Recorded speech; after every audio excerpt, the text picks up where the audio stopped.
தமிழுக்காக போறாரு, தமிழுக்காக போறாருன்னு நீங்க போராடி என்னத்தடா கண்டீங்க? அறுவடை போராட்டம் தானடா ஆரம்பிச்சீங்க. எல்லா வகையிலும் போலீஸா இருந்து உங்களுக்கு சப்போர்ட் தானடா பண்ணணும். எந்த விஷயம் உங்களுக்கு வருத்தம்? 6 நாள் நீங்க போராட்டம் பண்ணும்போது கூட நாங்க அதுக்கு உறுதுணையா இருந்தோமா இல்லையா? திருவிழா மாதிரி கொண்டாடிக்கணும். உங்க கூட இருந்து நாங்களும் தானடா போராடணும். ஏன்டா இப்ப இந்த வன்முறை? இதுக்காக நம்ம ஒரு நாள் கஷ்டப்பட்டோம், இதுக்காக அவ்வளவு போராட்டம், இதுக்காக அவ்வளவு ஆர்ப்பாட்டம். நீயும் தமிழ்நாடு, நானும் தமிழன் தானடா. நீ தமிழ்நாட்டுக்காரன், நான் ஆந்திராக்காரனா கேரளக்காரன், நானும் தமிழ்நாடு போலீஸ் தானடா. உனக்கு இருக்க ஒண்ணு எனக்கு இருக்காதா? நீங்களாச்சும் வன்முறை வேணாடா. அறுவடை போராட்டமே எதுக்கு உனக்கு? அதையெல்லாம் முடிஞ்சிருச்சு. இன்னும் நீ போராடி என்னத்தை பார்க்க போற? நீ தயவு செஞ்சு இந்த வீடியோ ஷேர் பண்ணுங்க.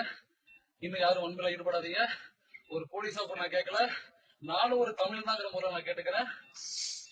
தயவு செஞ்சு வன்முறை விட்டுருங்க.